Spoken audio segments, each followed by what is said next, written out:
নমস্কার বন্ধুরা, পুষ্পর বাঙাল হেসেলে আপনাদের স্বাগত। আজ আমি আপনাদের খুব পুরনো দিনের একটা রেসিপি শেয়ার করব, মা ঠাম্মাদের আমলের। তো সেই জন্য দেখুন, আমি এখানে বেশ কিছুটা ফ্রেশ বিলের চিংড়ি নিয়েছি। খুব ছোটও না, একদম বড়ও না, মিডিয়ামও না, সে এক রকমের সাইজ। এই চিংড়িটা অসম্ভব ভালো লাগে। আমি পরিষ্কার করে এটাকে বেছে টেছে ধুয়ে রেখেছি। এখানে দেখুন, আমি লবণ হলুদ দিয়ে এই চিংড়ি মাছটাকে ভালোভাবে মাখিয়ে নিলাম। আর এখানে বন্ধুরা, কপির ডাঁটা পাতলা পাতলা করে কেটে লবণ দিয়ে আমি ভাপ দিয়ে রেখেছি। দেখুন, ভাপটা এইভাবেই দিয়েছি, এটা অলরেডি নরম হয়ে গেছে। ভাপ দিয়ে এটা ঝুড়িতে ঢেলে আবার ঠান্ডা জল দিয়ে আমি ধুয়ে দিয়েছি, যেন এর মধ্যে কোনো রকম গন্ধ না থাকে। আর এখানে কড়াই বসিয়েছি, এই কড়াইয়ের মধ্যে আমি দিয়ে দেবো পরিমাণ মতন তেল। তেলটা একটু বেশি দেবেন বন্ধুরা, তাহলে না এই রান্নার স্বাদটা অনেক গুণ বেড়ে যাবে। আমি না এই রান্নাটা জল ইউজ করব না, ঢাকা চাপা দিয়ে দিয়ে একটু ধৈর্য ধরে করতে হবে। মা মাসিদের দেখতাম রান্নার শেষে, আমার মাকেও দেখেছি, আমার মাসিকেও দেখেছি, রান্নার শেষে কম আঁচে বসিয়ে দিয়ে সব রান্নাঘর ঠর পরিষ্কার করে নিত, আর মাঝে মাঝে একটু ঢাকা খুলে খুলে নেড়ে দিত। তা আমিও ওইভাবেই রান্না করে আপনাদের আজকে দেখাবো। সবার প্রথমে দেখুন, এখানে আমি ফোড়নের জন্য নিয়েছি 2টো শুকনো লঙ্কা আর সামান্য পরিমাণে 5 ফোড়ন। তেলটা খুব ভালোভাবে গরম হবে, তারপর দেব। তেলটা কিন্তু এখনও গরম হয়নি। দেখুন, তেলটা কিন্তু ধোয়া উঠছে, এবার গরম হয়ে গেছে। এবার আমি ফোড়নটা দিয়ে দেবো। ফোড়নটা হালকা নেড়ে চেড়ে যখন দেখব ফোড়নটা রেডি হয়ে গেছে, সেই সময় আমি এই নুন হলুদ মেখে রাখা চিংড়ি মাছগুলো এর মধ্যে দিয়ে দেবো।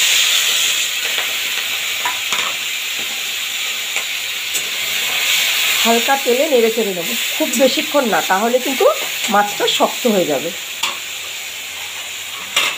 এবার দেখুন বন্ধুরা, আমি দিতে দিতে দেখাই আমি কি সবজি রেখেছি। এখানে রেখেছি আলু। সব সবজি কিন্তু আমি একসঙ্গে দেবো না, সবার প্রথমে দিয়ে দেবো আলু, তারপর দেবো পেঁয়াজকলি। দেখুন, পেঁয়াজকলি দিয়ে দিয়েছি। এই পেঁয়াজকলি, চিংড়ি মাছ আর 5 ফোড়ন, এই তিনটের যে একটা স্মেল, সম্পূর্ণই আলাদা টেস্ট এনে দেবে খাবারে। এরপর দিয়ে দেবো আমি সিমটা।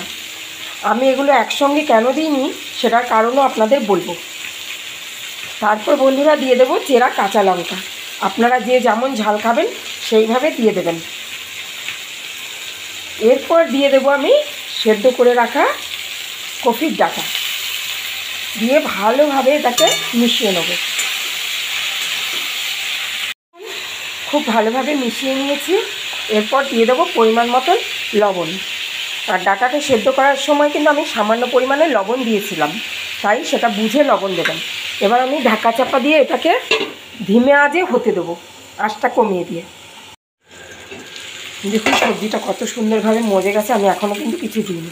এইবার আমি দিয়ে দেবো কুমড়ো, টমেটো আর বেগুন। টমেটোটা এই কারণে দিচ্ছি যে এটা না একটু ঝাল ঝাল টক টক মিষ্টি মিষ্টি হবে। গরম গরম ভাত রুটির সাথে অসম্ভব ভালো লাগে এই রেসিপিটা। এবার এটাকে খুব ভালোভাবে আমি মিশিয়ে দেবো একসঙ্গে।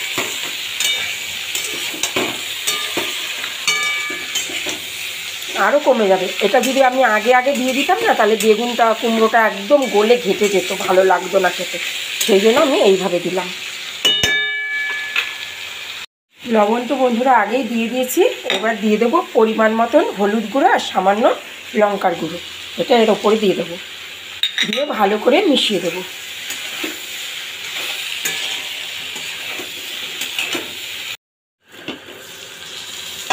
দেখুন বন্ধুরা, কি সুন্দর মজে গেছে, আর সাইড থেকে হালকা হালকা তেলও ছাড়ছে, তার মানে আমার রান্নাটা প্রায় রেডি হয়ে গেছে।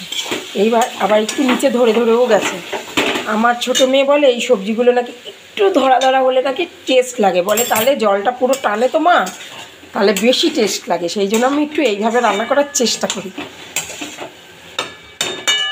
এবার এর মধ্যে আমি পরিমাণ মতো চিনি দিয়ে দেবো, বেশ খানিকটা পরিমাণে আমি চিনি দেবো। চিনি দিলে না বন্ধুরা এটা আরও মজে যাবে।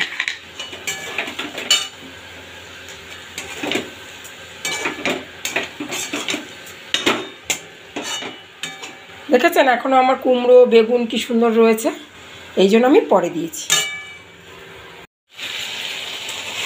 দেখুন চিনিটা দেওয়ার পর কিন্তু কিছুক্ষণ হতে দিতে হবে, তাহলে এটা আরও মজে যাবে, সুন্দর হবে খেতে। এই সময় দিয়ে দেবো আমি একটুখানি আটা, শুকনো আটা, ময়দা কিন্তু দেবেন না, আটাই দেবেন। আটাটা কেন দিলাম জানেন, এটা ছাড়া ছাড়া লাগবে না, বাঁধো বাঁধো হবে, অথচ সবজিগুলো কিন্তু ঘাটা ঘাটাও হবে না, সেই জন্য আমি এটা দিলাম। আর দেব বেশ খানিকটা ফ্রেশ ধনেপাতা।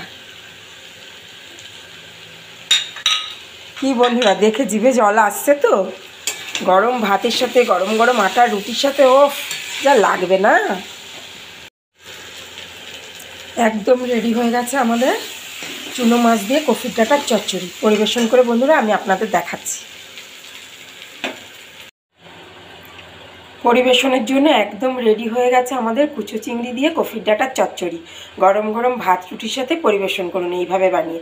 ভালো থাকবেন, সুস্থ থাকবেন, দেখতে থাকবেন পুষ্পর বাংলাদেশ। ফিরে আসছি পরের ভিডিওতে।